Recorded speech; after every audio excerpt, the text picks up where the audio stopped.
They tried to silence your voice, but they forgot you lit a fire in all of us. So today, Lucille, we dance for you.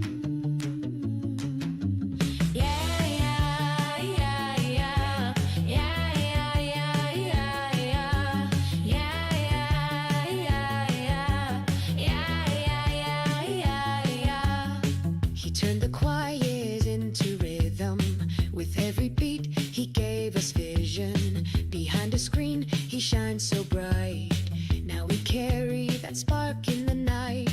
Il était là, toujours présent, même quand les jours semblaient pesants. Avec ses mots, il allumait la joie. On danse pour lui, il danse avec nous parfois. Yeah, yeah, yeah, yeah, yeah, yeah, yeah, yeah, yeah, yeah, yeah, yeah, yeah, yeah, yeah, yeah. We dance for you, Lucille, yes. You gave us hope, you lifted us. With every laugh, with every light, you showed us joy can win the fight. We dance for love, we dance for truth. We raise our hearts, we raise our youth. No one can stop what you set free, because your spirit lives in me. You made us laugh. Tu nous as fait rire. You made us dream. Tu faisais briller l'avenir. Now we rise. On se lève. Now we sing. Et on danse pour lui. Yeah, yeah, yeah, yeah. Yeah, yeah, yeah, yeah, yeah. Yeah, yeah, yeah, yeah. Yeah, yeah, yeah, yeah. Dance, dance, ne t'arrête pas. Lucille est toujours là. We sing, we laugh, we carry the flame. You gave us joy, they can't steal your name. And as we move, your light will grow. Encore, encore, on danse pour toi. And as we move, your light will grow. Encore, encore, on danse pour toi. Yeah, yeah, yeah, yeah. Yeah, yeah, yeah, yeah, yeah. Yeah, yeah, yeah, yeah. Yeah, yeah, yeah, yeah. Hope has rhythm. Et Lucilius nous a appris à danser avec. Et so avec you. Nous a appris à danser avec. Et so avec you. Okay, I'm gonna be honest. If I had known that was gonna be some French shit, I would not have played it. If I had known that was gonna be some French shit, I would not have played it.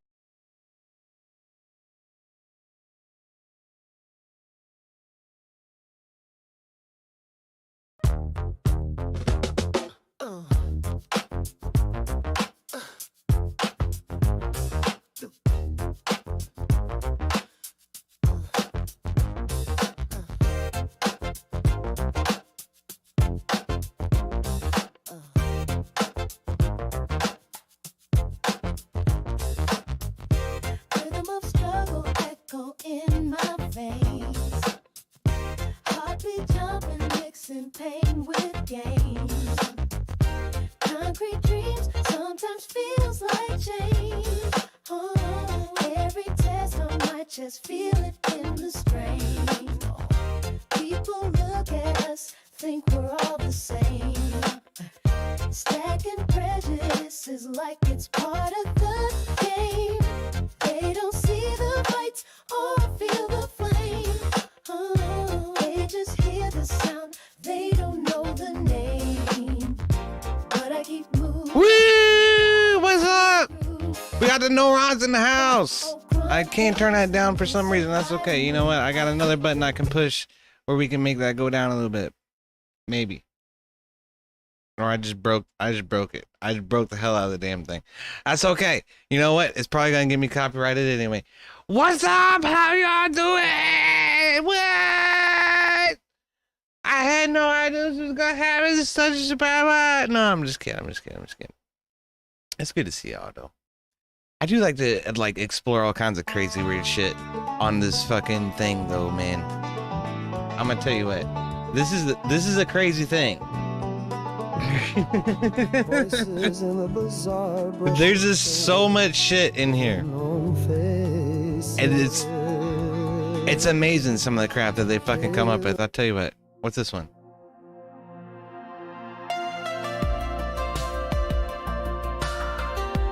It's like some new age Enya shit, but it's supposed to be like gospel, I guess. Somebody singing about God. What about this? It's crazy, man. Okay, I'm sorry. I'm gonna stop fucking with it now. How y'all doing? Welcome in. Okay, so like I normally do, I do normally open up the Discord. So I'll do that again.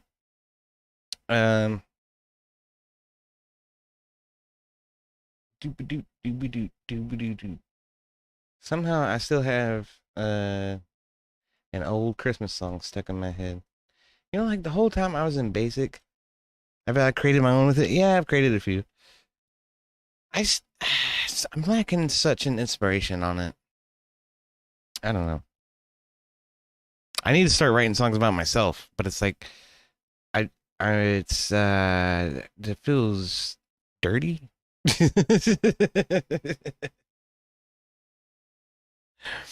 But I did this one. I was pretty proud of this one.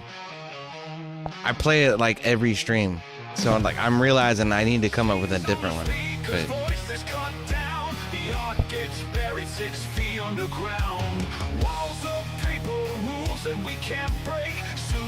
now I'm showing the wrong screen. Wait, no, it's the right screen, but part of it's the wrong screen. That's okay. You know what? We'll let that be the wrong screen.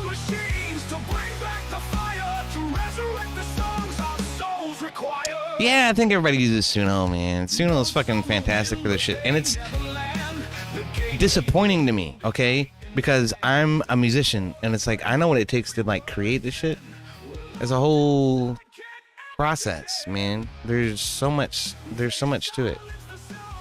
Here, I'll fix the camera. I can do that. This button, and then that button goes away. There you go. And look, you see my red locks? I do have super red hair now. But what I was gonna say is, I know what it takes to actually create this shit, and it's a pain. It's a process. It's a painful process. I had a buddy in high school who worked like 5 years on one fucking song. You know, he kept wanting to tweak little parts of it and add little bits to it. And he wanted each section to be like its own little journey. It was a big damn project. I made like 1,000 songs, but they were all pop trash, and I didn't know what I was doing when it came to the production of it. It's not as good as what Suno fucking spits out. So that's why I find it disheartening, because it's like the art of having some soul in it is just kind of flowing away. And it's like, well, you know, part of the reason for that is because of the Recording Industry Artists of America.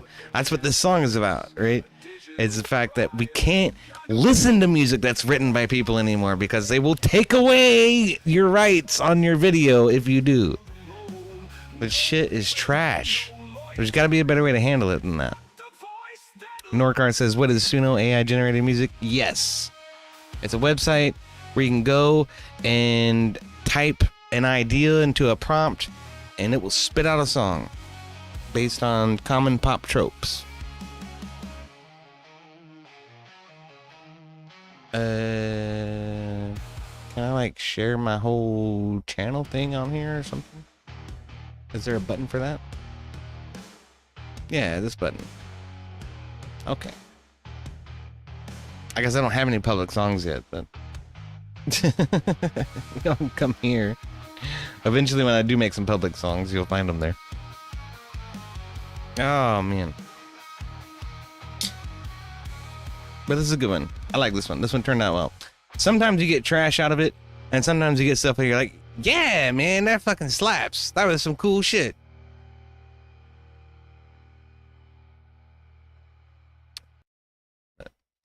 Most of the time when you type a prompt in, here, let's make one. Let's make one. Let's make a song, you guys. What do you want to make a song about? Dingleberries stuck on my Greyhound.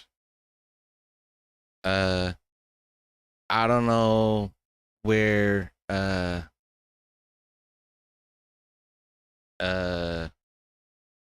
toilet paper is I am hellbound. There. Let's see what it does with that.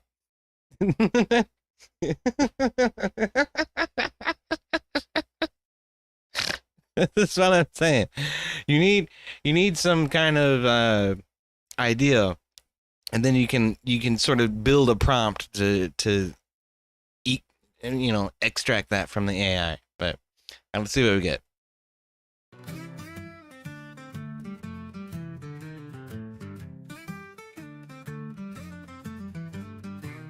Dingleberry stuck on my greyhound tonight. No toilet paper to save my pride. I'm held You see what I'm saying? baby. No place Like, to hide. Oh, greyhound blue. even if I had the chord progression, all of the lyrics written, and the vocalist had already done his part, and all I had to do was lay out the guitar and a bass and some drums, it would take me 3 to 4 days to put this together right here. And it took this thing fucking 15 goddamn seconds. Rolling down the line, stuck in this mess, can't hear Yeah. rewind. Takes less than a minute, says Abe. It's a cosmic jest, oh, greyhound blues. Put me to the test. Seats got a squeak and the AC's dead. The driver's humming some tune in his head. Passengers snore, dreams take mid-flight, but I'm here stuck in a terrible plight. Oh, greyhound blues, rolling down the line, stuck in this mess, can't hit rewind. Life I don't know, that's okay. it's a cosmic jest, oh, greyhound blues, put me to the test. It's poppy, but Got a squeak and the AC's dead. The driver's humming some tune in his head. Passengers snore, dreams taking flight, but I'm here stuck in a terrible plight. Oh, oh, greyhound blues. And maybe there's a gas station just up ahead.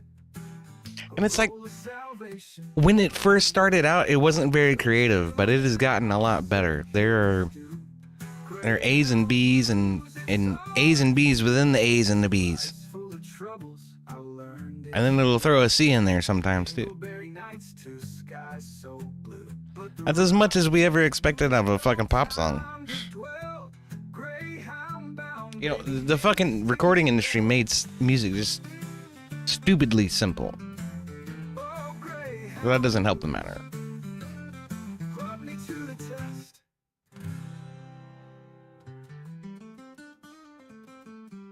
Make it a rebel country song, huh? Yeah, we can do that. Maybe there's a gas station just up ahead. A roll of salvation, I'm on his head. It ain't far off, is it? Let's see what the other one is. It'll do 2 for every prompt. The dingleberry stuck on my greyhound tonight. I'm losing the fight. No toilet paper. The bitch sound like Nora Jones, man. Bound, baby, I no swear. place to hide. Oh, greyhound blues, rolling down the line, stuck in this mess, can't hit rewind. Life gets sticky, it's a And it gave me like these bus thumbnails. It generated these thumbnails too. So it thinks I'm talking about a bus because I said Greyhound. That's the public bus line in the United States, right? But with the national bus line, I should say. snore, dreams taking flight, but I'm here stuck in a terrible plight. Oh, greyhound blues, That's funny. rolling down Okay. I tell you what. What's his name? Gary Lee, I think.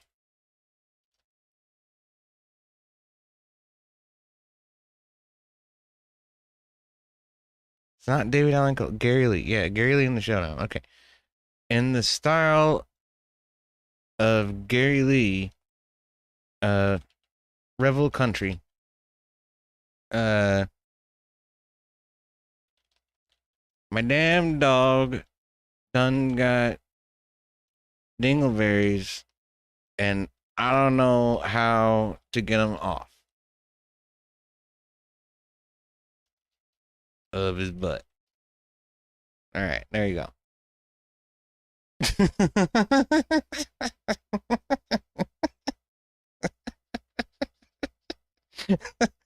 Okay, so all this depends on the credit system.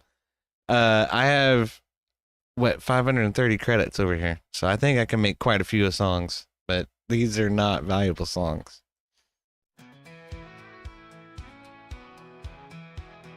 That ain't in the style of Gary Lee. Well, my damn dog's out in the yard again, dragging his rear like he's found a new friend. He's dragging his rear. I'm standing here scratching my head, wondering how to clean that mess instead. Oh shit. Dog's got dingleberries stuck in tight. Trying to fix it, but it don't feel right. With a garden hose and a prayer on my tongue. That's pop country. Sitting around till Oh, it tried though, didn't it? tried to call the vet, but they just laughed. Said, boy, you're on your own with that. Grab some scissors, buddy, wriggle free. Now there's a rodeo between him and me. I can just imagine the logic steps that it must have gone through. It had to look up what dingleberries were and how they're actually removed. You are supposed to cut them off with scissors. That's hilarious. They sit around till the battle won. I've only had one long-haired dog, the golden retriever, when I was a kid, and it happened occasionally. Tried to call the vet, but they just laughed. Said, boy, you're on your own with that. Grab some scissors, buddy, wriggle free. Now it's a rodeo between him and me. I'm sorry, I'm just laughing at this. AI is fucking dangerous, y'all. I'm gonna tell you what, it really is. Oh shit, fire. Dog's out in the yard again, dragging his rear like he's found a new friend. I'm standing here. It's the same lyrics. It only generates one set of lyrics, but it'll do two different styles of the music. Dog's got dingleberries stuck in tight. I'll tell you what, though, I did pin that Discord link up at the top of the chat. Y'all join the Discord. I have a music channel where I and Repeal the 19th hang out, and we generally go back and forth on different types of music. He likes a lot of bluegrass, a lot of video game inspired music, and I don't know, some interesting stuff. I'm into so much shit. It's easier to say what I'm not into. Like, what did I last post in here? Was Harvey Danger, Cracker, the Pixies, Corrosion of Conformity, Slightly Stupid, Cosmic Ocean. Brian Wilson died recently, so I did a Cosmic Ocean cover of Wouldn't It Be Nice. And then before that, I had a bluegrass band doing some kind of cover. Tool, fucking Bryson Gray, Heavy Fisted shared with me this artist named Abby Absinthe who does songs for D&D stuff. So I was curious about that. She probably wouldn't mind if we use it for our D&D sessions. And then there's some Sublime in there, Metallica, Keller Williams. There's so much good music in here, y'all. So real music made by real people that I can't show you because it will get copyright struck. So, and it makes me angry that we can't fucking do that. But that's where we're at today. But if you don't want to join the conversation, I definitely go in there and at least check out the music section. We also talk about politics, and we got a lot of memes. I put 2 sections in there for my puppy dogs. One of them died last year, which is not cool. But the other one's asleep over here, thank God. Guess he can be a terror. But I tell you what, I think we got Darth hanging out in the waiting room. So I'm gonna jump in here and we're gonna see what he wants to talk about. We had a great conversation last time about all kinds of crazy shit. So, all right. But I tell you, before I do, I gotta do at least a little bit of this one song, man. It's been bugging me so much that I can't do this one. And I'm just gonna do it because I don't care. Because I think it's so appropriate for so many situations when we're on the internet today.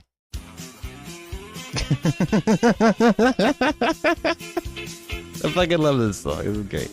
Well, it's 40 below and I don't give a fuck. Got a heater in my truck and I'm off to the rodeo.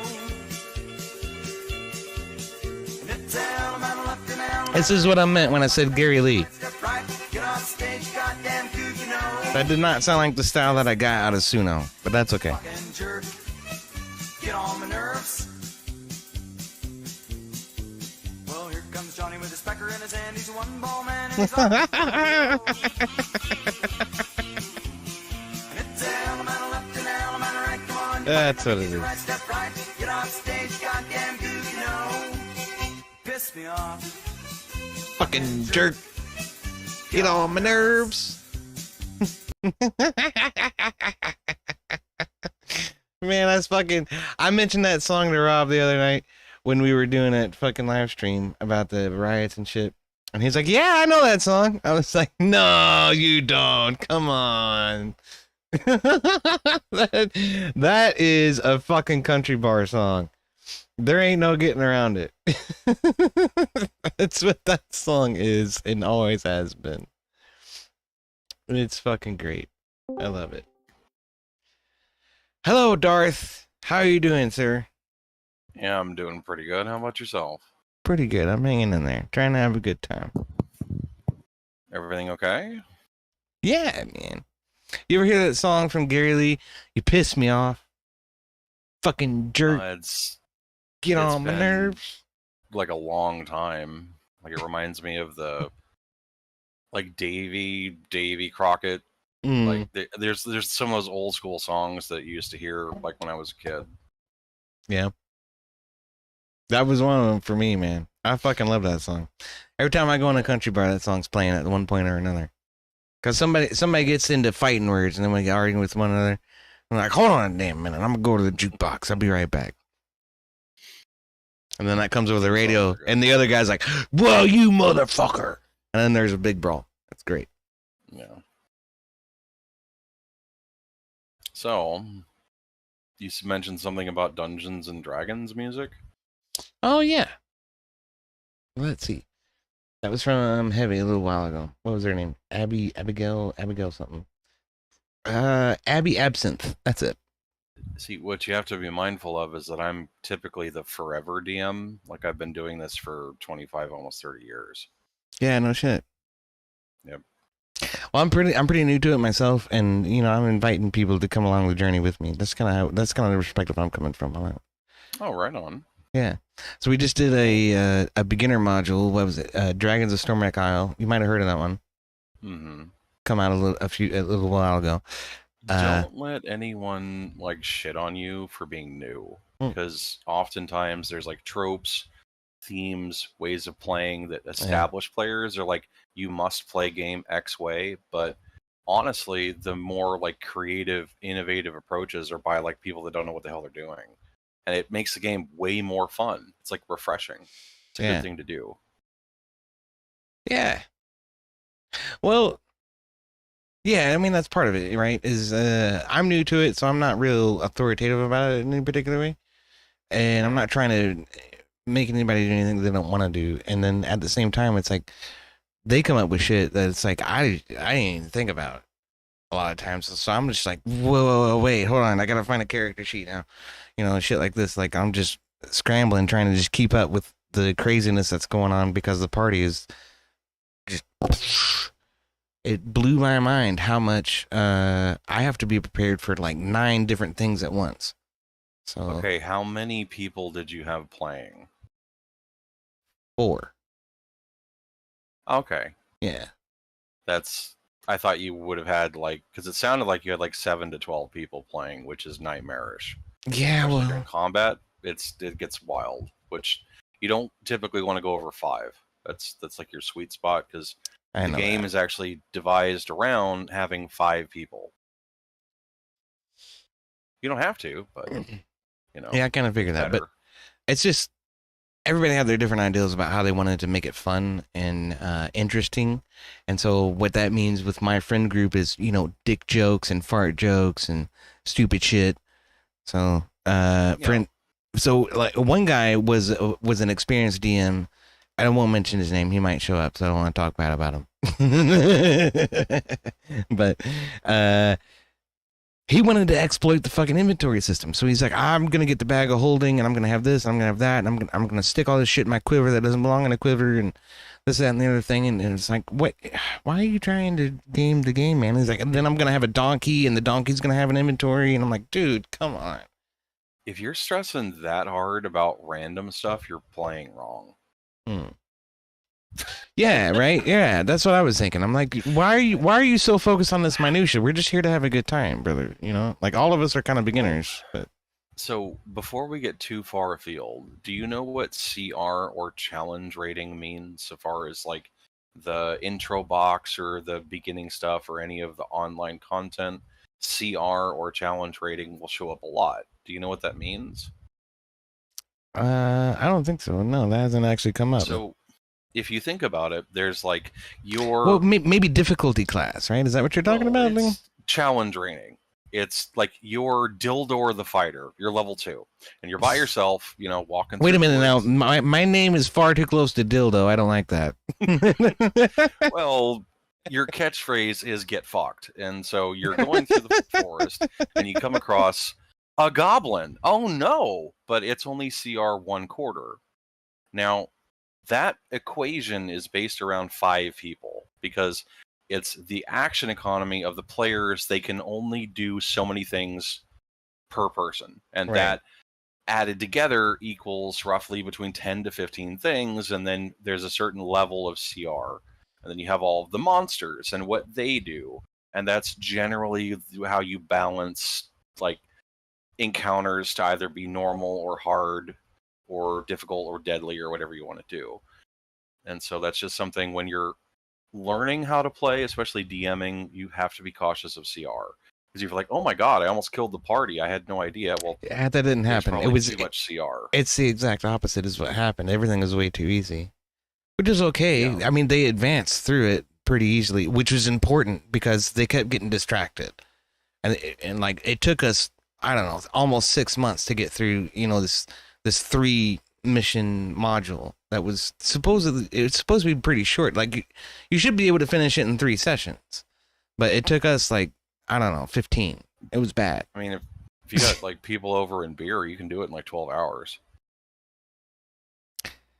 Yeah, no, Saturday. none of our sessions lasted that long. We started at 10. We lasted about 4 hours a session. That's about all we got out of it. Yeah. But It I tried Well- I tried to find good breaking points for us. I was trying to make everything as convenient as I Hey, could. you want the cliffhanger, but I find that often, as a DM, especially when you're doing homebrew content or established content, it's like you build this cat tower in your living room, and like you spend money on it. Oh you, yeah. like follow the instructions, And then the like cat this, just comes over and just knocks the thing on the ground. Well, it's more of you made baked potatoes earlier, and there's tinfoil balls on the kitchen floor, and the cat's fucking with those. Right, instead of looking at the tower. you built. You're right. Why? Like it's but you kind of have to, you either treat them like they have autism and you're like follow the shiny, or you just have to kind of go with it where like Right. So if the party is obsessed with going in a certain direction, like you have the dark spooky tower in the middle of the woods that you plan to do the things, well, guess what, they go down the road. Well, the dark spooky tower is now on the road instead of in the woods, because prepared content is prepared content, and I'm not going to let people pull my pants down and like have it where I can't do anything. Right. Because that's That's where we're fucking going, you sons of bitches. Yeah. We're gonna get there one way or the other. Typically. I I mean, hear ya. you do need to be somewhat reactive in like a hot potato, like, because the party will generally tell you like what they want to do. If they're like, everyone is stupid excited because they heard someone at the other table was like, oh yes, the Festival of Lights, once every 500 years in the desert of Anus, and then they're all like, oh, let's go to the desert of Anus, and you're like, well, I guess that's where we're going. But the Dark Tower, instead of being full of orcs, is going to be in the desert and full of like snake people or like skeletons. Yeah. But it's functionally the same thing, and you just kind of do what the players want sometimes. Well, something that complicates that is Roll20. I prepare all the maps and everything, and then I plot out all of the enemies and all of the prop pieces and everything on the map prior to the session. So I also use Roll20. I've been online for the last 5 or 6 years. it's so convenient in comparison, and it's so much cheaper too, than buying all the maps and all the fucking figurines and having to paint and everything. Oh my god. Oh, I used to I would build sets for boss battles and stuff. Yeah. That's heavy shit, man. Well, if you use spray paint on styrofoam, it tends to shape it rather efficiently, and you can also use a hot thing to cut it, or I'm gonna use a box of Triscuit wheat thins and put newspaper on it and then paint it brown and put a thing on it and be like door, and so they're walking through the Wild West in the middle of town. They can go to whatever thing they want. It depends on, because when I first started, I played with M&Ms and Starburst and shit. So if you killed it, you got to eat it. The boss was a donut, and so but I was 12 or 13 or something. So Boss is a donut. it worked. The person who got the final hit got to decide how many pieces it got cut into, and they got to eat their treasure. So That's cool. I tried to come up with a good fucking analog when I was a kid, but it never came to any fruition. I only took it seriously as an adult because my nephew was getting into it. So that's who I gave my starter module to. I'm hoping he'll do something interesting with that. Yeah, it can be a lot of fun to It can be. facilitate someone having their imagination get turned on, where they're seeing it and the whole week they're just thinking about it all the time. They're drawing little comics, they're talking to their friends about it, Yeah. they're real excited, and it's that you're affecting them for a while with them having an experience like that with you. It's a good, I play with my daughter. She recently joined the group towards the beginning of this year. It's been a lot of fun. It was a lot of fun. I sort of introduced them to the module. We went through the first leg of the journey with me and my nephew and all of his buddies, and they had a great fucking time. It really was cool. So the first part is you go to a cloister, and there's a dragon lord there.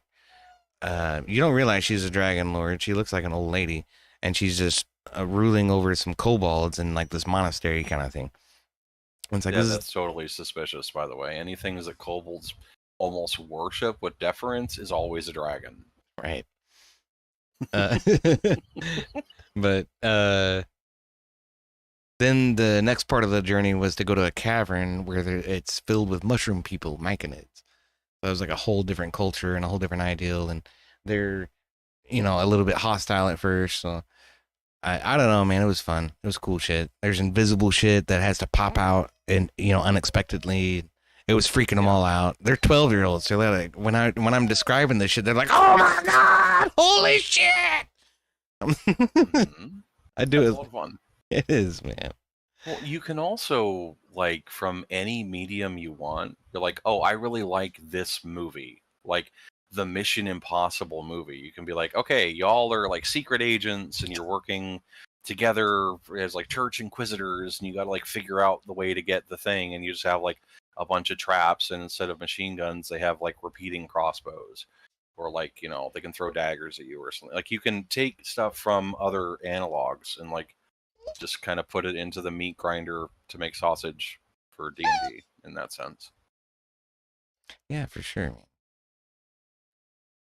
It's something I've been interested in kind of experimenting with at some point, but I've already promised a lot of people that we're gonna dive into another D&D campaign, but I'm interested in some other tabletop RPGs too. Like there's a couple of Lord of the Rings ones that look really cool.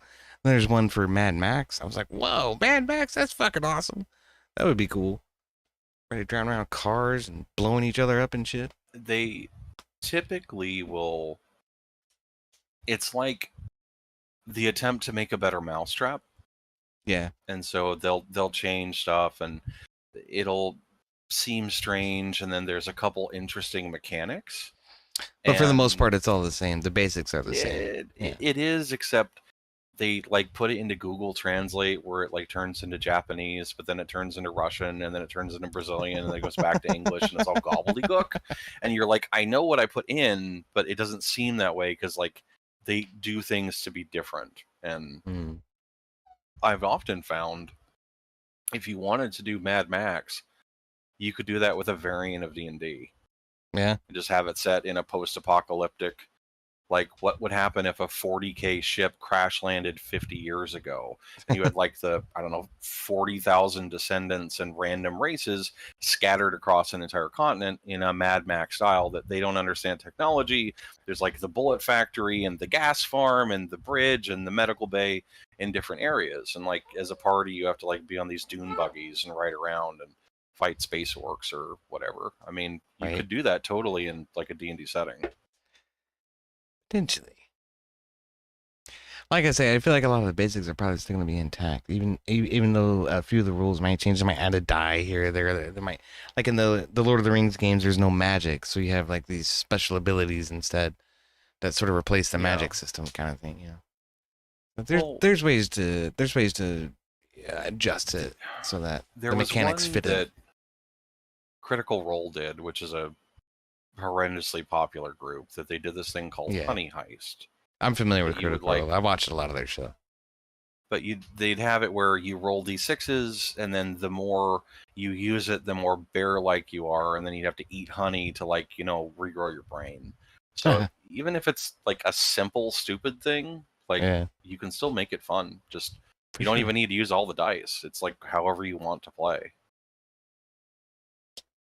Yeah, that's true. That's very true. So what do you want to talk about?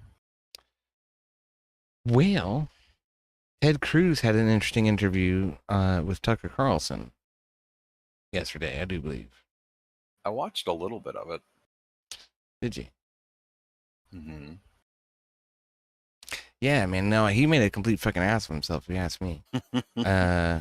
He said it's part of my faith that in the Bible, somewhere in the Old Testament, it says we should honor the Jewish people. And Tucker's like, where? He's like, I don't know. It's in there somewhere, man. And Tucker's like, yeah, it's in Genesis, you dipshit.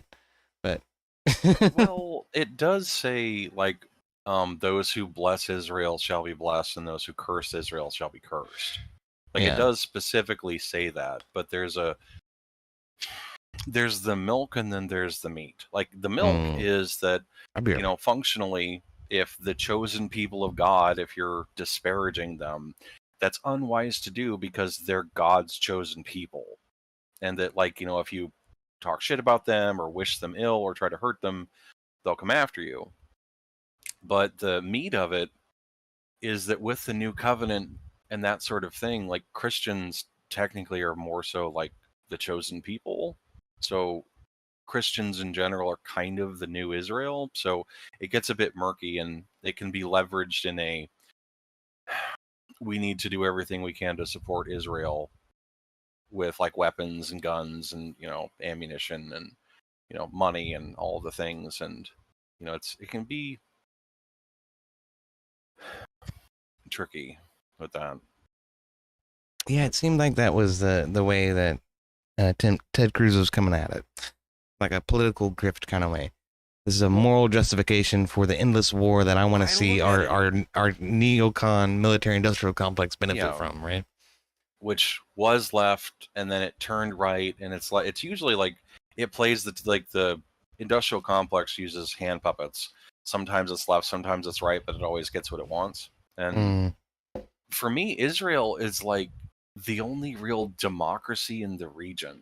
Yeah. or anything that approaches democracy. Like, I think Sure. if you take God, the Jews, everything out of it, and it's just democracy versus religious totalitarian regime where they can like cut people's hands and heads off, and they'll like throw gays off roofs and things. Like, Right. Israel is the much more moderate one. And like from that standpoint, it's like we kind of need to be cautious about our allies. And like if we have had a vested interest for a long time, and divorcing them is complicated because that's pretty much what it is, because we're like such staunch allies to them, except there's been a lot of messed up things going Well, down. I want to be clear. I don't have any problem giving Israel support. I don't have any problem giving Israel the regular money that we give them. I don't have any problem selling them weapons. I don't have any problem with putting a carrier group, in the Mediterranean Sea or in the Red Sea in order to support them. But getting us involved in a direct conflict with Iran puts us at heads with Russia, quite specifically. That's a real issue, because Russia is to Iran what we are to Israel, essentially. Now, that's just proxies, but Yeah. would we be more loggerheads than we are with Ukraine? Because like No, in but Ukraine, doing that on two fronts is a terrible ideal. And No, why but- now? Why did it have to happen now? Why that remains a complete fucking mystery to me. well, the question I'm asking though is like Ukraine. There's the Ukrainians fighting and killing actual Russians, and we're like giving them equipment, we're training them, we're doing different kinds of things. Like American guns are being used to kill Russians in Ukraine, whereas Israel is more of a proxy. Like, I understand you don't want to like burn your house down because there's so much fire going on. Like, I get it. You either one is bad. Having both is worse. But like, is doing stuff between Israel and Iran the same level as Ukraine and Russia though? Because like Russians are actually dying. Like, there's the occasional once in a blue moon like drone that slips through and bombs something in Russia. Like, wouldn't Ukraine be worse for them as opposed to like Iran? So you're saying they'd be more motivated to be involved in Iran? Okay. I mean, I'm asking what you're getting at. What are you getting at? Well, it's. I mean, in the same way, Ukraine's a proxy for us too, right? Americans aren't dying in Ukraine. Ukrainians are dying in Ukraine on that particular side of the fence. Is Sure. what I was like. That in Iran, it's like even if Russia has a vested interest, like Russians aren't dying. Whereas with Ukraine, like Russians are active. Like there's dozens or hundreds a day that are, or sorry, a week that are dying. Well, it doesn't have to be an active, engagement. As far as naval engagement is concerned, Ukraine's not even involved in any of that. The Russian Navy is sitting around with their thumbs up their butts, looking for something to do. Well, guess what? Here's something to do. Come support Iran, right? That's a problem. Yeah. But then you got Turkey as well is sort of standing up and saying, we're going to stand with Iran. Like, what the fuck are you doing? You're supposed to be in NATO, you sons of bitches. Shouldn't you stand down, in this particular fucking conflict? But no, apparently not. It's the totalitarian regime of most of like the southern part of the Mediterranean and the southeastern, that there's a lot of the Islamic bloc stuff, and Turkey's kind of like the ugly redheaded stepchild of NATO, that like they have way more in common with like the Muslim countries than they do with like the NATO ones. I know that, but they're part of the fucking club. They need to respect that, I think. But they need to respect that or get the fuck out of the club. You know what I mean? Yeah. Well, there was a lot of like the thing that led to Ukraine was when like the Berlin Wall fell. We made certain assurances that we'll have all these buffer states. You calm down, everything will be fine. And then it was like, this country is NATO, this country is NATO, and then like even Turkey joined NATO. And it's like this anti-Russian league. And the antithesis of that situation is, what if there was an anti-American league and Canada was hell-bent on joining it? And when push comes to shove, just like with the Cuban Missile Crisis, if they were trying to have Canada join an anti-American league and like put weapons on the Canadian border, the US would annex Canada before it allowed it to happen. And so in that sense, Russia kind of got painted into a corner, which isn't good to do. But like Turkey being put into NATO, I don't think that was a good decision, and especially with how they're acting, it's like really, really not good. Yeah, I tend to agree with that. I remember. I don't think. I remember. Sorry, go ahead. I remember a visit where the Turkish Prime Minister came to the White House, and his bodyguards were guarding the perimeter of the White House for some reason, outside of the jurisdiction of the Secret Service, outside the White House grounds, and they got into scuffles with fucking reporters because reporters were getting too close to the White House grounds gates, right? And That's wild. like physical fisticuffs where fucking police had to be called and shit. And that left a bad taste in my fucking mouth. Like, why you got your thugs fucking patrolling the White House, brother? Okay, the Secret Service has got it perfectly well in hand. You just need to trust us. Yeah. But you don't, apparently, and that's a problem for me, you know? Well, when you have diplomatic immunity, and these people and their like bodyguards drive around, they can rip up parking tickets, they get into physical altercations, nothing happens to them. It's like they're like the princes of the universe, so to speak, where they show up and they're almost untouchable unless it's like an egregious thing or the government needs to save face and they withdraw the protections and provisions of it, and then they stake them out like lambs to the slaughter because the situation's bad enough. And I think that in general it makes sense, but sometimes it gets abused. Like a small favor, like, hey, do you mind if my guards help secure this area where I'm at? And it's like, oh yeah, sure, fine. But meanwhile, like you're saying, like the reporters are getting like black eyes because like they're getting like, you can't do this. This is America, and then their American citizens are getting hit by friggin' Turkish like special forces with diplomatic immunity, right? Exactly. Yeah, that's the issue. But I do think though that anything to do with military action in the Middle East or anywhere else is a bad idea. I'm not for it. It's never worked out in the past. It's always been a clusterfuck, no matter what we do. Well, we do it wrong. Do we? I mean, the first Gulf War was over in 48 hours, and yet we did it wrong. We were still there for years afterward. No, America started a policy after World War II when we were the biggest dick and no one else was on the field and we had all the bombs, we had all the things, that we started to share our technology and we started to share refrigerated and frozen food and other devices and all of these things, which combined with everything else and the space race and all the stuff leading up to it, it led to like a freezing of the borders. That like, hey, countries can't attack each other anymore. They can't like conquer each other anymore. There's like rights and there's these like war crimes and there's all the things you can't do. And there was a lot of like busybody HOA Karen level stuff for war games that happened. And as the United States has been fracturing due to like being in the Middle East for over 20 years, active fighting, war on terror, like spending way too much collateral, like butter on too much bread where it's way too thin, it's like starting to fracture and break down, and people are trying to like attack and annex other places, and there's a lot of like the equivalent of like an tectonic plates that like San Andreas fault, where there's going to be a big shift and there's going to be earthquakes and rumblings from it, and that's going to be like centric to the Middle East, I think.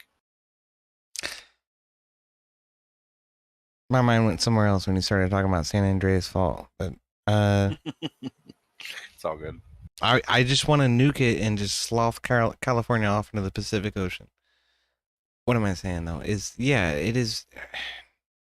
There's been so much conflict going on in the Middle East for so long, dude. There's no way that anybody from the West is going to go in there and tell those people what the truth is.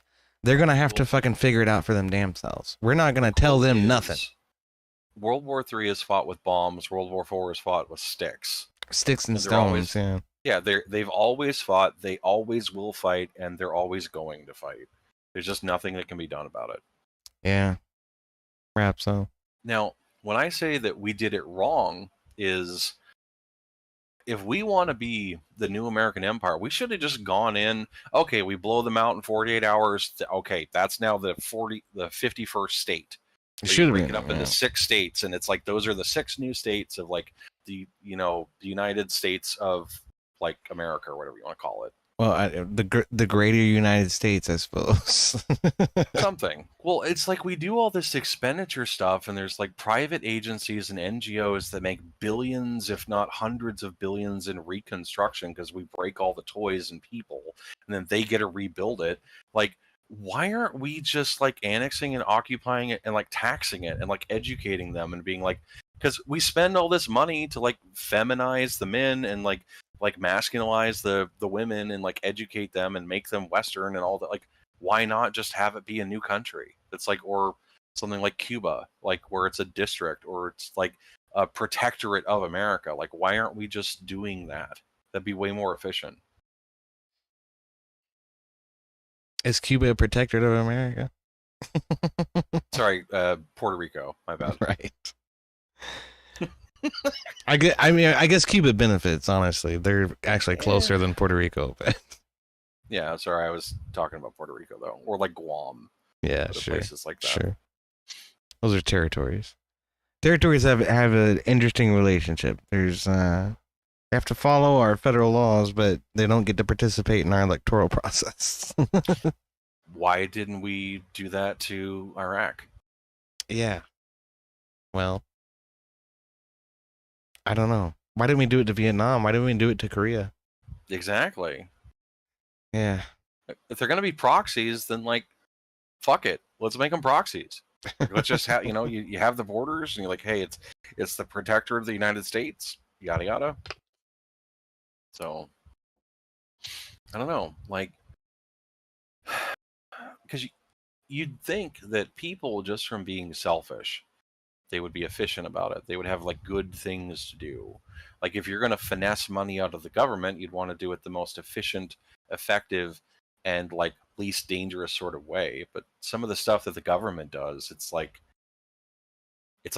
a raving, foaming dog at the mouth with like rabies. So you're like, why hasn't anyone put this down yet? It's like, well, and so some of the stuff I mean they do. that's part of the problem. Like some of the rhetoric that I've heard from the right in the past has been that all these places should be states. If we're gonna go fight for Ukraine, then Ukraine should be a state. If we're gonna go fight for Iraq, Iraq should be a state. If we're gonna fight for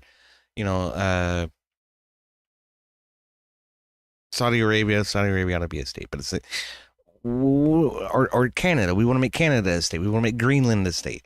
Well, wait a minute. What is it that we're actually doing by making them a state? We're bringing that into our electoral process when our own country right now is so inundated with leftist commie fucking horseshit to the point that it's barely functional anymore. Like, we need to rein this shit in before we start introducing foreign populations into foreign cultures into our electoral process. If you ask me, we need to get this shit under control. Okay, so if the left wants to have unlimited number of refugees, the right wanting to have an unlimited number of new states, I think is just the same thing, just the other side talking. To me, having a territory makes a lot more sense because it doesn't interject a new population or a new culture into our electoral process. It does exactly what it says on the tin. You are a territory of the United States. You are beholden to the United States. We will protect you under any circumstance by any military threat. But beyond that, you have no other assurances from the United States. Well, it's like if you're making soup in a crock pot and you have and like emergency the services, base and all the stuff, and you put the turkey leg in it. It's got to soak for like 12 to 24 hours. Like a territory basically is you're letting it like simmer, because if it went in a big chunk into the melting pot, the theory from last century, that it would be too much, or it would be, you get a big chunk of bone and it chokes you. And so I think like having territories would be a much like better thing, because if we have immigration issues, like I halfway think we should start, instead of like sending them to some foreign country that everyone's all like, oh my God, they're right. It's like, why don't we just send them to a territory? Like, why don't we send them to Puerto Rico? And you're like, you wait, if you're a legal Mexican, you go to there and you get processed there. Like, instead of necessarily going back, if people are so up in arms about it, like Puerto Rico barely has the resources to take care of its own people. They can't handle that influx any better than El Paso can. It's more correct for them to wait wherever the fuck they are when they encounter our border patrol and ICE people. Wait outside the border at that point. That is usually Mexico. So remain in Mexico. Canada is now a territory. Hypothetically, does that work? I mean, No, it's the same story that it is with Mexico. If you're coming over the northern border, okay, it's the same story. Remain in Canada. You got immigrated into Canada. You're Canada's problem. Canada's going to have to deal with you until we can get you into a court and figure out who the fuck you are.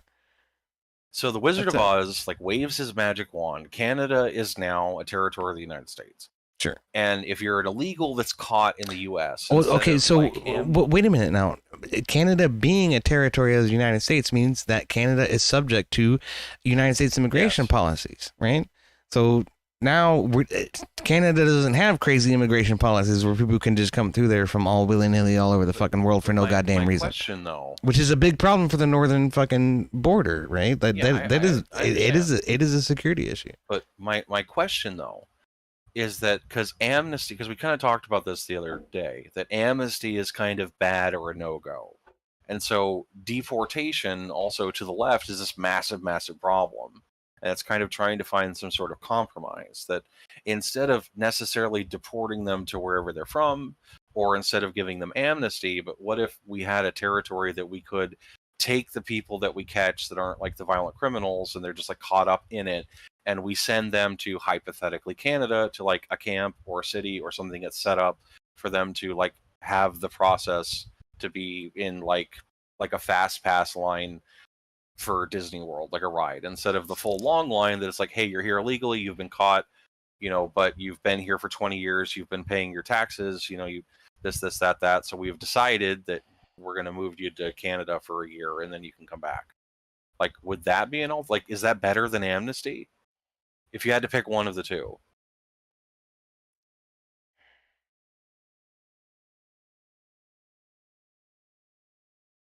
That's a very specific situation that you list. Somebody who's been here for 20 years, paying taxes and doing this and that and the other thing. But I don't know. Those sorts of people would just get caught that's up. gotta be a case by case fucking basis kind of handling kind of thing, and so especially people with a criminal record have got to go under So I'll under grant no you circumstance. certain circumstances, because it's been like 40, 50 years of fucked up immigration and people coming over the border. I'm not talking about the ones that came in when Biden opened the floodgates, or people that I know. were promised stuff so they're here for the wrong reason. I mean people that have like been here for a hot minute. Not Mm. all of them. Not the criminals, not the people that touch kids, not the repeat offenders, not the MS-13, not everybody, but just like the abuela problem. Where it's like, hey, we have to do something about this, and so we need to send you there so we can process you. How did we territory, how you're did we not get back technically to in the this fucking US. immigration thing? We were talking about Iran. That's right. But Because we talked about like that it should be like it should either be states or territories, and you were like you were on board with Iran or Ukraine becoming a territory instead of a state, because you'd have a whole new influx of people that could affect the legislation and the like electoral college and all that, as opposed to a territory is just we're in charge, they do what we say, but we're not beholden to them affecting our laws. Silver Ogre's got a great point. Every time they do amnesty, the next year the number of illegals coming in doubles. Oh, there's my free ride. Let me hitch onto it. And as of yet, you were saying that one of the things you were saying is that Trump's incentive program for self deportation was going to be ineffective. More than 1 million immigrants have self deported already. So they've already taken him up on that fucking offer. Well, I wasn't aware of that. I just assumed that the number was low, and due to that, it was probably ineffective. That Well, I mean, low may be statistically low. I mean, 1 million may be statistically low for the number of illegals who have come in over the past, 250 fucking years. Sure, but 1 million is not statistically insignificant. That is a statistically significant number of people. That's awesome. Right? That's great that those people are doing that and they're taking advantage of it. That doesn't solve the problem, but that does like alleviate if you have like this railroad spike jutted into your arm and it's like infected and it's angry and there's pus and it's gross. Like alleviating some of the pressure from that is fantastic. Like 1 million people self-deporting. Like, hey, I salute those people for doing the right thing. That's awesome. But it doesn't necessarily solve the problem. It does make it better, because that's 1 million people you don't have to deal with.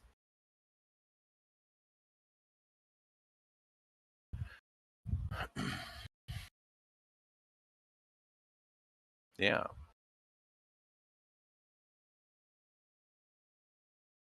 But I do think it's good to be able to talk about this kind of stuff, even if amnesty is like a red herring or it's a exercise in futility. Like, it's good to talk about like why it doesn't work or ways that it might be acceptable in a hypothetical, because it does start conversations or like policy and those sorts of things. It's part of why an informed populace is an armed populace.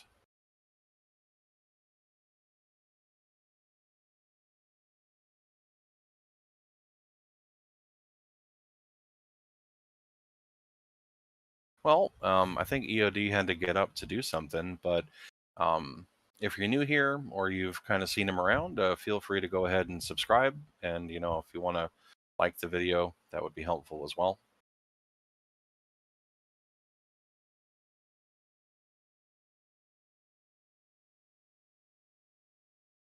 I'm sorry. I had to use the bathroom. I got an old man Good. bladder like Rob North. Totally fine. And I'm not looking at my live chat. I should be looking at the live chat, not the top chat. All right, so we're back to exploring amnesty. There's all kinds of problems with amnesty. There's all kinds of problems with amnesty. I get that, there is the occasional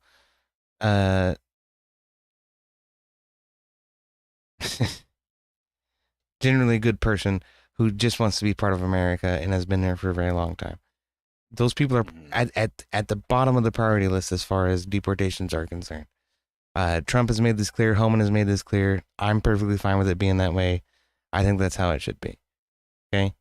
So I think that's probably as much as we can ask of the system if we want the system to be an honest one, right? Well, I have a reason for bringing it up or wanting to talk about it, because would you agree that the difference between the ravenous woke left and the conservative right, it's almost schizophrenia?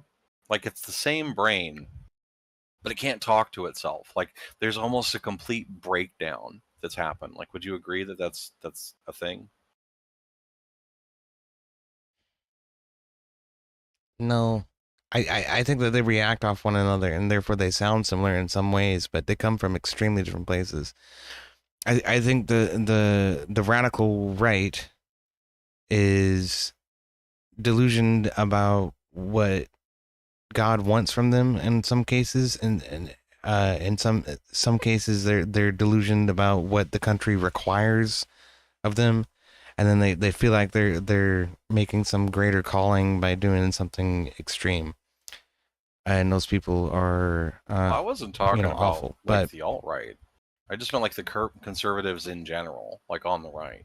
Because that's one thing the right if did. I compare that to the radical left, I think what you find is that they feel that they're standing up against a mighty and powerful, regime that is hell bent on doing something that's evil, and so like they're the main character in a fucking story. But I guess on the radical right, it's a similar story, but I don't know. Well, the difference is that It feels like they're coming from very different places.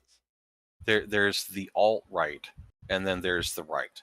That's a differentiation line that's been drawn in the sand, that the right is like, okay, those people are a step too far. That's propagandist rhetoric from leftists, from progressives to label anybody who's not part of the mainstream neocons as somehow other than.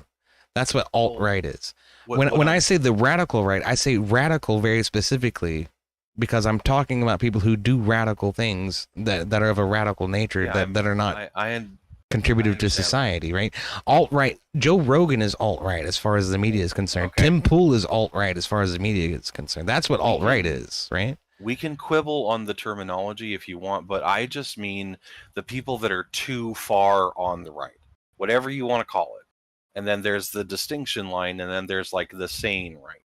And the problem is that the left has not done this. That they don't have a kind of line. Well, they have commies, they have progressives, they have socialists. That's your alt left, okay? Your radical left, and then there's fucking Kennedy Democrats. Like, Kirsten Sinema and Joe Manchin, Do right? the Democrats ever like disavow or like go after those Yeah, extreme yeah. Well, no, leftists? they go after the moderates instead. They'll go after the moderates. They love their radicals. They Oh, I know, embrace they their feed on radicals. them. They let the Democrat Socialists of America lead the party and define the fucking messaging in the legislature. Kirsten Sinema and Joe Manchin got kicked the fuck out essentially. Bernie Sanders got usurped simply because he didn't want to kiss the fucking ring of Hillary Clinton. Yeah. The You know? issue though is That's that the until fucking the left Democrat. is able to do that to save itself, the more like infected and overrun by the more extreme left it is, the more schizophrenic the interaction is going to be. Because you tell people, hey, they're a fascist or they're a racist or they're a trans or whatever that is, when a right-leaning speaker, even a like relative moderate that just has a couple of like, I'm for small business and lower taxes, but everything else I'm a leftist, like they'll still protest those people and try and shut them down. Because until the left does that, like I don't think there's a way for those two hemispheres to be able to interact. And so when I'm bringing up something like amnesty or Well, things like that, it's what like two hemispheres are you where talking about? What two hemispheres interaction are you talking about? where you'll have the like left until it disassociates itself from the far left, and then you'll have the left and the right, which are more of the centric, and then you have too far left and too far right are both collectively bad. And until the left does that, it's really difficult to build bridges unless you're like, okay, so you want amnesty, this is like the most compromise we're willing to do, and we'll the whole thing will be put to bed. You'll get what you want with amnesty, but it comes with XYZ ABC 1 2 3, all that stuff, and we'll quibble about that sort of thing. And then if they don't want amnesty or they shut it down, then it's like, hey, we tried.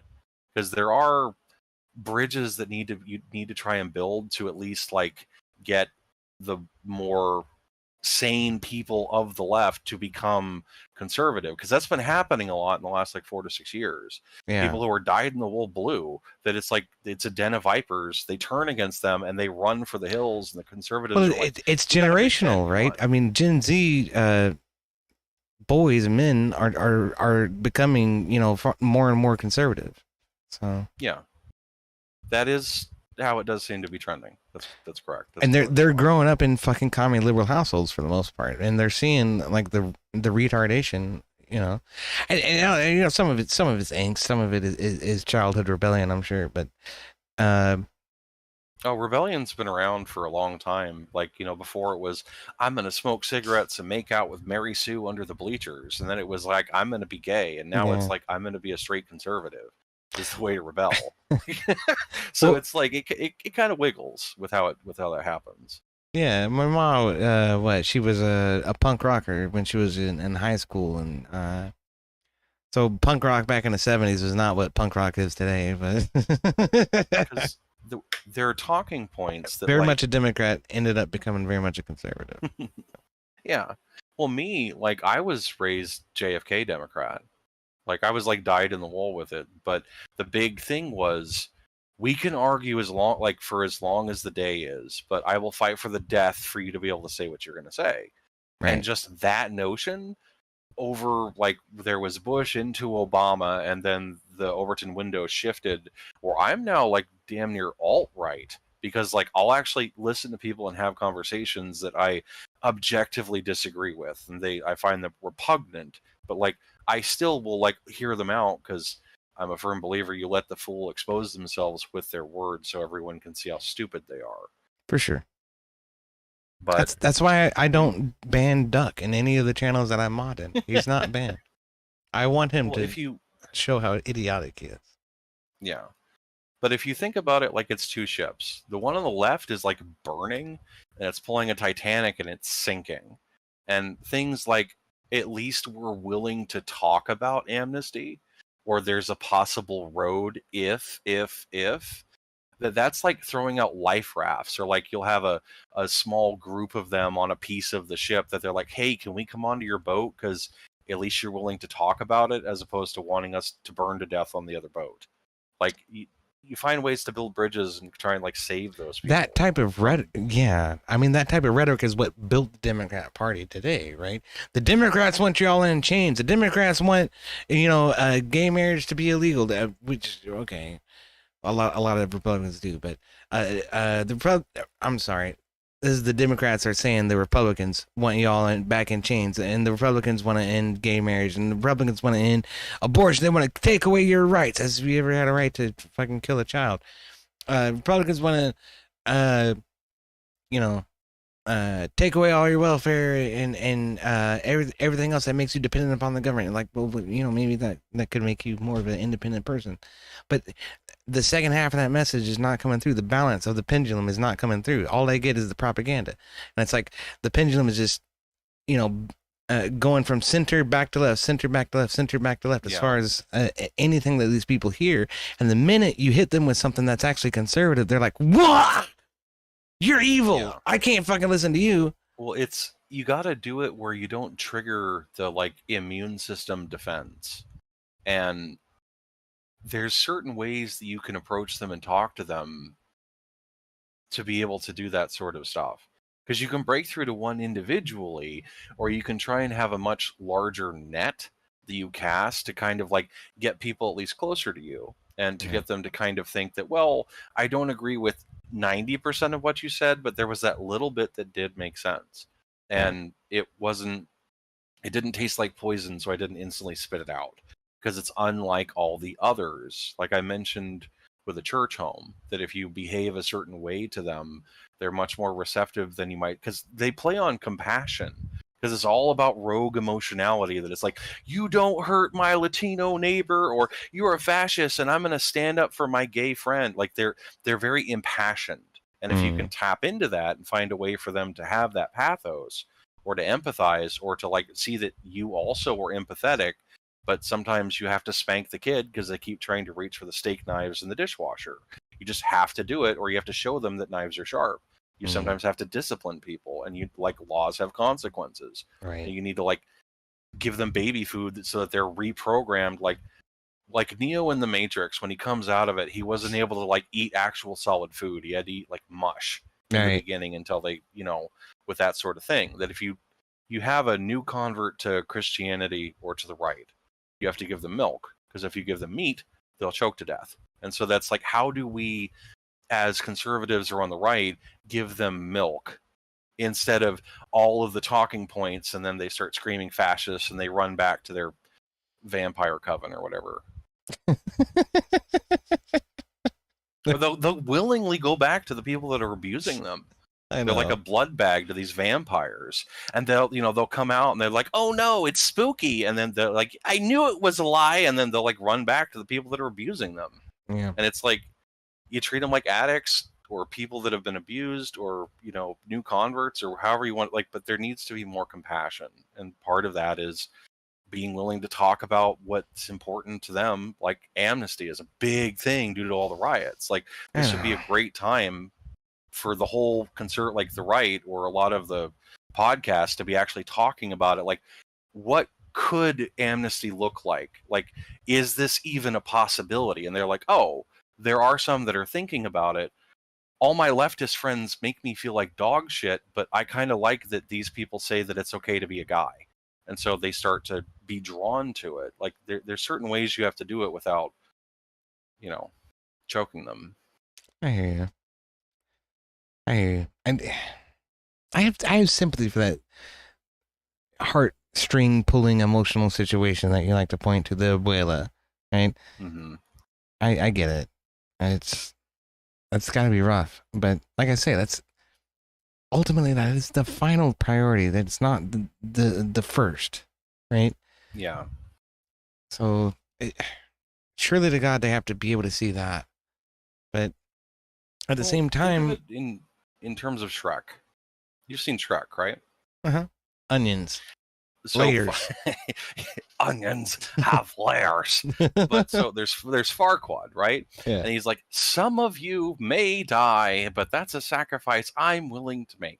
And he like talked all these idiots to go and like basically off themselves fighting a dragon.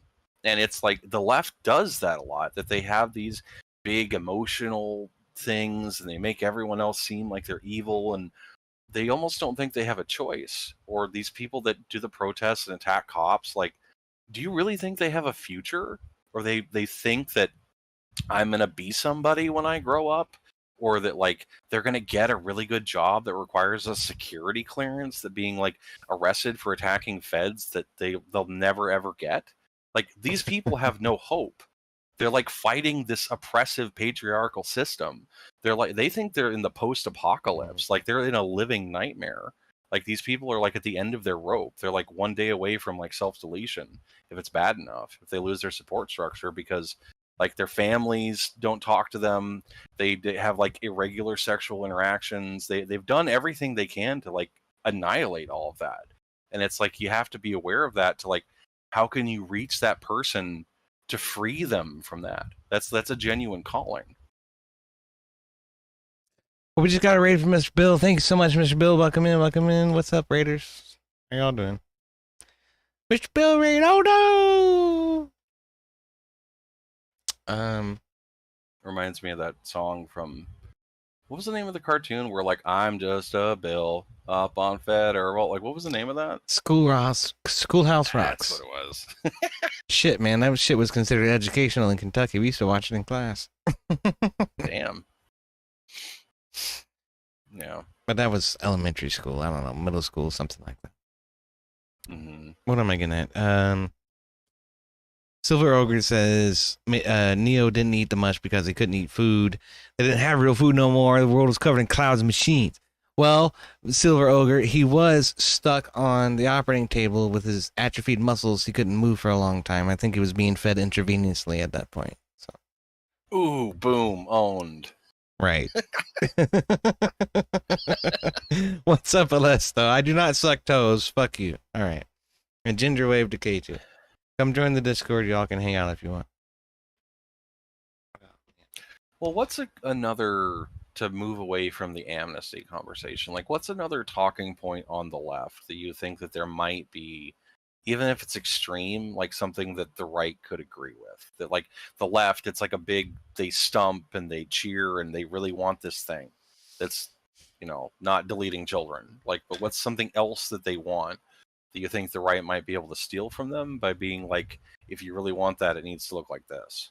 And seeming to be the more, like, moderate, the more like, hey, we're agreeable about this. You're the crazy ones that are rioting. You need to calm down. Like, we're the adults in the room. I think we can do that with abortion still, if we come at it from the right perspective. And that's why they're so terrified of pro-life activism. They do not like that shit at all. Well, they don't like consequences. Yeah, for sure. But what is it? It's because of their position. Their position is completely untenable, because when you actually start breaking it down and you look at the logic of it, what they say is a woman has a right to choose. It's her body. It's her choice. Okay, well, wait a minute. What does that mean? Does that mean that she has the right to do what she wants? Right up to the point of birth? That means no. That means right up to the moment, doesn't it? That's what that means to them. But that doesn't matter. That's what's so egregious about it. No, with, like, the government benefits, with the New Age plantation, with the chains that are forged by the people to be slaves to the democratic cause and to vote like a monolith, like, the idea of someone being able to do what you want is paramount. Like, the fact that up to, like, the baby in 2 seconds was born, pure hedonism. Hedonism. Yeah, it is that it's entirely selfish, self-serving narratives that do everything you want. It's like the devil saying you can do anything that you want, and anyone who tells you can't is bad and they're wrong, and don't listen to them. Do more drugs, have more sex, do all the bad things. And that's effectively what the Democrats are doing. It's like Pleasure Island from friggin' Pinocchio, and they're all turned into jackasses. And it's like, that's the dangerous allure to it, that you have to get people that they have to be willing to sacrifice for something that's higher than themselves. Like, they have to have some sort of idol, which idolatry is bad, but if they idolize, like, Christ or, like, their family or their communities, at least it's in a positive direction. That if it's like, I idolize what my parents had, so I'm not going to, like, off my own children, that a lot of times will keep people from doing abortions. Like, they have to Because if it's just them and it's the consequences, like, oh, I had sex and I got knocked up, and so I don't want to deal with it, like, they're their highest ethos, and they will always choose to, like, the selfish self-interest. Great. We still have an out for that. Okay, like this is what I'm saying. Like there are reasonable conclusions to all of these possibilities, and for that one, it's have the baby, give it up for abortion. Okay. Guess what? We'll I don't know, give you a tax credit or something for not trying to kill the fucking baby. I don't fucking know. You would not believe the conflation of the high mortality rates that younger women think is a thing, because it's typically older women or like that are like in their mid or very early, like early mid or later 30s into 40s.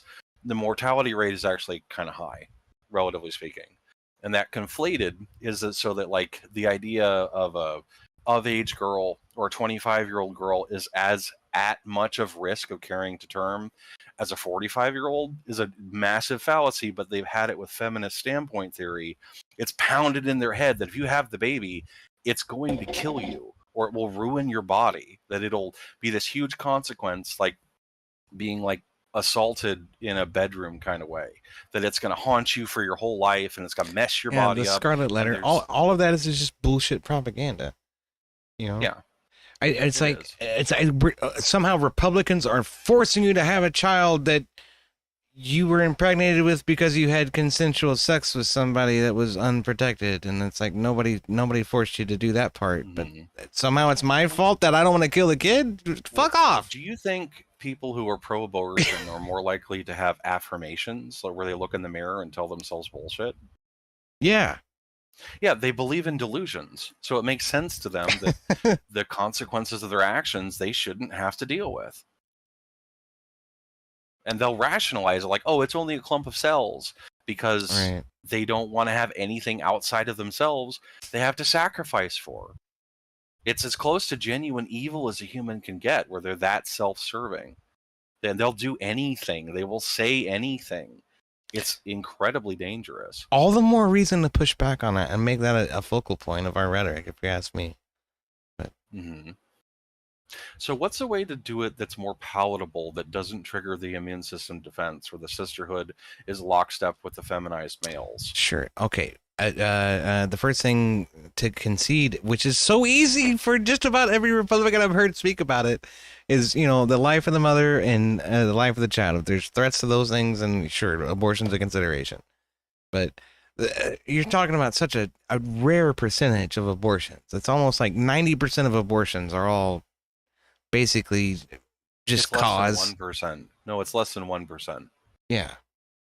It's infinitesimally small, but they'll use it like, okay, so if like men have money and it's like split up amongst the men from a business venture, it's like, okay, I donated 60% or I put forth a lot of money, so I get my cut, and then Bob gets his, and then Rick gets his, and the rest of you bums get paid. Whereas women, if they get it, they'll split it evenly amongst all of them. And so you'll have it where, in that sense, the exception is always the rule. That because there's one person that it might be an exception, the woman will do it to be right, or the feminized male will do it to be right. Otherwise, you're a cold, calculating, lizard-like, uncaring bastard. And they'll always paint you that way. So conceding to it, it does make sense. But what do you do next? Like, what's the next step?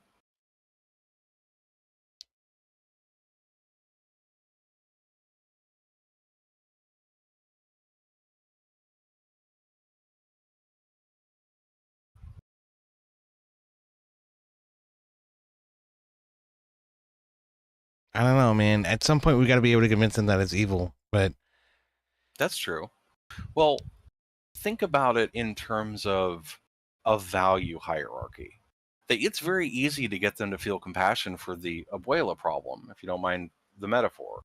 That they have pathos for something outside of themselves. Like, in order to deal with a selfish, self-serving person, you have to get them to think of other things. Like, if someone is about to jump off a building and end themselves, if you think about their you get them to think about their family or their friends or other things, they'll kind of the needle will get moved far enough away that they're able to be saved. And so what you do with these people is you need to get them to think about something that matters to them, that is outside of them, like their dog or, you know, whatever it is. And then it's like, if something threatened that or something wanted to end it, even though it's a lower life form than them, how it would be bad. Right. That, like, we're supposed to protect. Like, should you grind a caterpillar on the sidewalk that's going to turn into a butterfly? Like, it's not a butterfly yet. Should you murder the caterpillar? It's going to turn into this beautiful butterfly. It's going to fly around. It's not going to hurt a thing. It's going to be awesome. It makes silk. Like, who hates, like, you telling me you hate caterpillars? They're like, oh no, you should never do that. But it's like, but there's something wrong with it because it's not a butterfly yet. And then you get them to agree that, like, defending the puppy or the caterpillar because it hasn't turned into a dog or butterfly yet is like baby food for, don't kill the baby just because it's not born. Like, you get them to think about it in another way, to where they are led to their own conclusion, and then they'll have the cognitive dissonance. They have to let go of one or the other. Oh, I got you. They'll go with the logical one. That's a good one. I like the caterpillar because it's got to go into a cocoon. What happens when the caterpillar goes into the cocoon? Is it still a caterpillar? Did it become a butterfly yet? What's the difference between the two? Aren't they the same organism? What happens if you destroy it? Doesn't that prevent the butterfly from happening in the first fucking place? Exactly. Yeah, you have to get them thinking about something outside of themselves, that they're like, oh no, don't hurt it, or like, don't like deport Abuela, or like, don't crush the caterpillar. Like, you got to get them to give a shit, and then it's just natural to, like, you just rename it. Like a rose by any other name would still smell as sweet. You can call it a caterpillar, but you're actually talking about a baby, right? And you know, that's how you do it. I reckon. Yeah. I dig that. Schrodinger's butterfly, says Silver. Indeed. Because a lot of people, if you come at it in the same typical way, their immune system defenses kick up. The shields come on. Oh God, It's a Klingon ship. Raise the shields. Fascist, fascist. fascist. Yeah, but if you come at them in an entirely different way, with like a distress call, and they got to bring you in, and you're talking to the command staff, and then all of a sudden they decide, maybe we should be a little bit different, and then the Star Trek episode ends. Like, that affects more people than you would imagine. Like, part of the reason that there was such a big hubbub around the original Star Trek is the first interracial kiss between Uhura and Captain Kirk happened due to it, which was a violation of the Hays Code.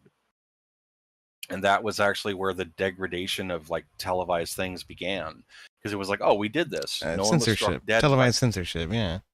Yeah, and then they did a little bit more and a little bit more, because it used to be you couldn't ever show someone who was bad getting away with it. You couldn't ever show, like, a woman in a, like, improper situation. You couldn't, like, if violence was ever done to a woman or child, they always met a bad end. Like, the Hays Code existed because they knew how dangerous of a propaganda device it was. And so, sorry, that was a segue. I didn't mean to fall into it. No, it's okay. That's great. I love fucking Star Trek. I'm a huge Trekkie. Well, who's the best captain? Picard. You're funny, dude.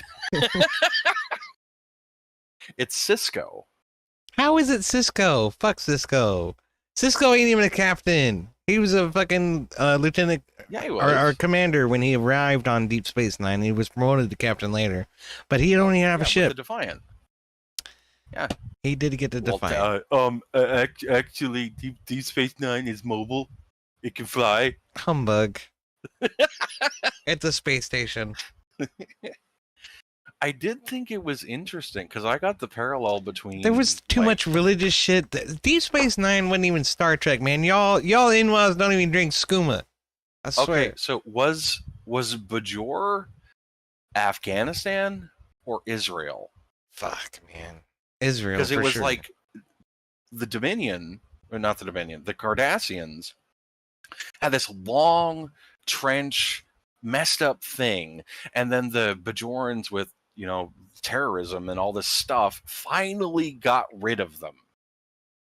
That sounds a lot more like Afghanistan to me, as opposed to Israel. Why?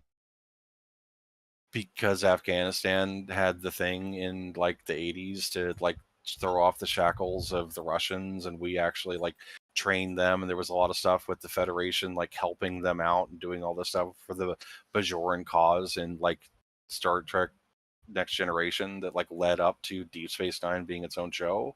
There was a lot of that was going on behind the scenes if you actually watched the episodes.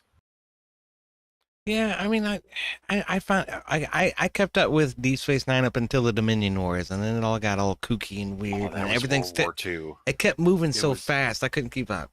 It was so good. The space battles were so good. Yeah, it was great. That's why everybody likes that fucking show. It's because of the space battles. It's not because of the writing. Oh, and the Gemma don't know the right. No, oh, in the Pale Moonlight, where they tricked the Romulans into joining the war. That was a brilliant episode because it was like Cisco was doing like a thing where they're talking themselves with a video diary, and he's like going into it, and he's like, well, I did it, I was successful, I violated my oath, I became the bad guy. Well, at least we're not going to lose the war. And he's like, computer delete like record. And it was one of the best Star Trek episodes that it's like as good as the original one with, it was like the Door to Tomorrow or whatever, where Kirk goes back in time, he falls in love with a woman, and if she doesn't die, like the Nazis win or something. Like it was that level of episode. It was really good. Listen, man, nothing could ever beat Best of Both Worlds, okay? Fucking Picard was scarred for life. He was abducted by the Borg, was forced to commit the atrocities of Wolf 359, absolutely decimated the Federation fleet, and single-handedly the Enterprise crew saved the fucking day, man. That was fucking Sleep, epic. Data. Sleep.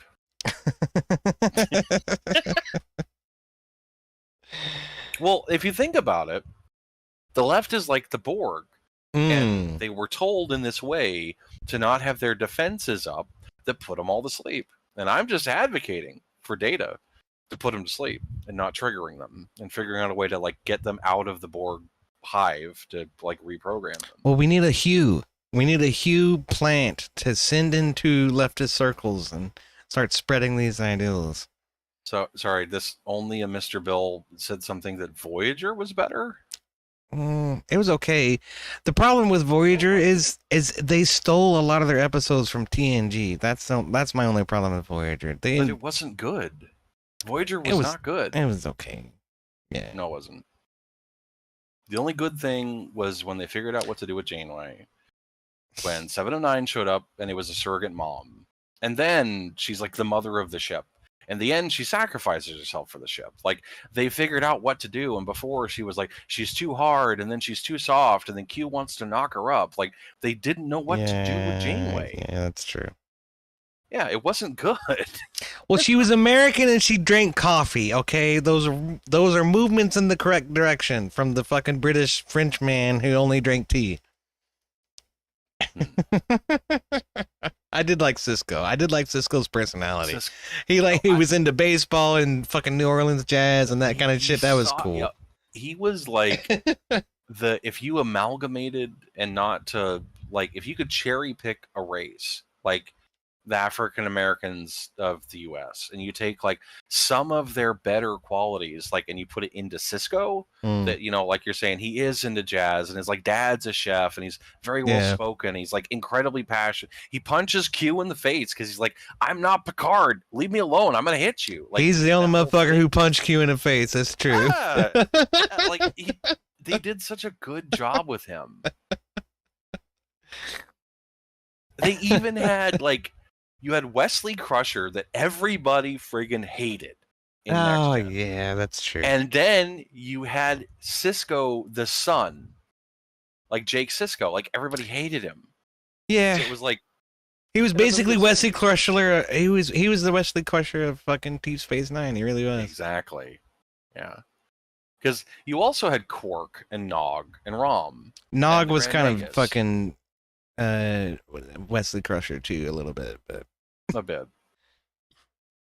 But they were really, really good. I think some of the better episodes had Armin Shimmerman, who was the guy who played Quark. They did good with the Ferengi. They did on Deep Space Nine. They did really good with that.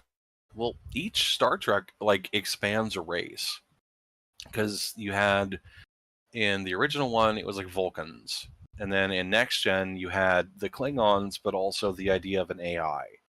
And then in Deep Space Nine, you had it was the Ferengi, I think, as well as the Cardassians. I was gonna say eventually the Cardassians turn around. Yeah. Well, with Dukat, and you also had Garrick and like their family background and how like poisonous Rome it was. Yeah. Yeah. So very Roman. The Cardassians are very Roman for sure. yeah, because I don't know that Voyager did that. Because even like Kess with like their weird, I'm a 5-year-old.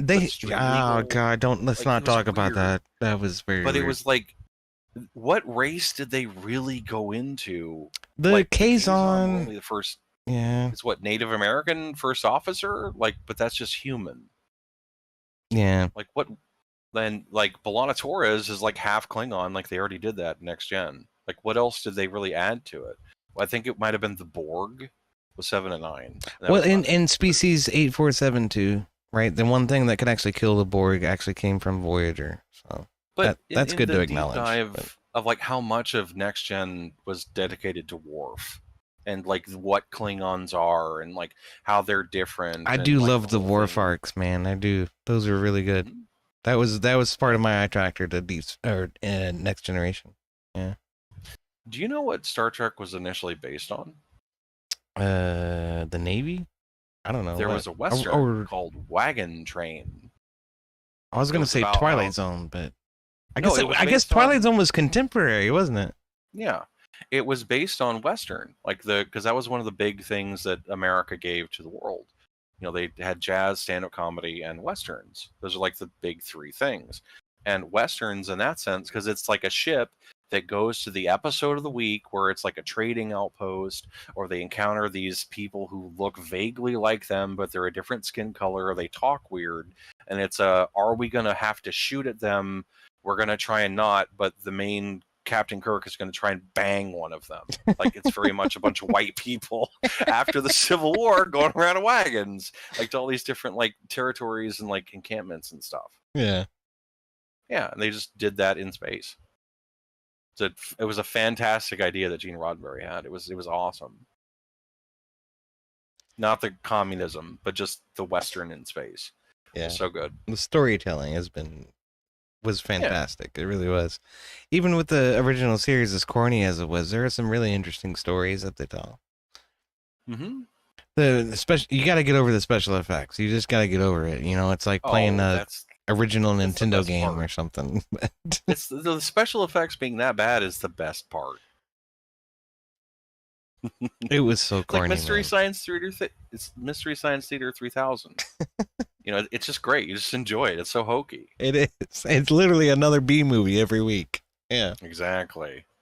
Because what Star Trek did really well was because you take something familiar in science fiction, and then you translate it with the MacGuffinese of weird names or aliens, and you take human themes and you extrapolate it so you're able to talk about it, like trying to have a conversation with a leftist that doesn't like trigger the defense system. Yeah, so you rephrase it in this other way so that you're able to actually have the conversation. Like, is this good? Should this be bad? Why are we like this?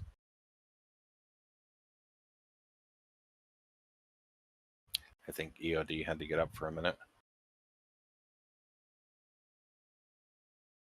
Only in Mr. Bill, you reminded me of Firefly. It's sad. That show ended way too quickly.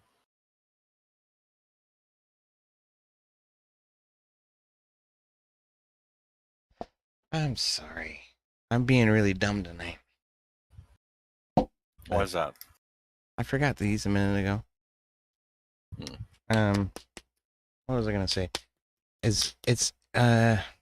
What are we as a society? How do we interact with one another? And then how does our society interact with other societies? Were some of the primary questions behind Star Trek, you know, from the beginning throughout. Up until Rick Berman, you know, turned the reins over to fucking J.J. Abrams. But I'm still mad they blew up Vulcan, dude. Yeah. Fuck JJ Trek, dude. JJ Trek isn't real, okay? JJ Trek is a goddamn fan fiction. They took Gene Roddenberry dug him up, crucified him as a puppet show, and sold off his like corpse for parts. And it's like really offensive to what it was. It's why people were so aggro about the Snow White, because it was about like a romance, the old woman that won't let go in like the prime of her, like I'm in my mid-30s and high value, and she won't like pass the reins on to the young fertile girl who's supposed to be like the next generation. And it's like why that's bad to do, and it's all about a romance thing. And they like did a like inverted crucifix version of it, and they did the same thing with J.J. Abrams and Star Trek. It's offensive. They should have just done a new show. Their own But damn show, yeah. It wouldn't work because everybody hates woke content unless it like infects and is now a carrier. It's like a disease that tries to run into a crowded room and then die as a bunch of flies spook out of it and try to infect that room. That's what it does. There's two things that happen in Hollywood, and okay, so this is a digression, but there's two things that happened in Hollywood. And one of those was trying to push the woke message. The other one was trying to recycle old IPs.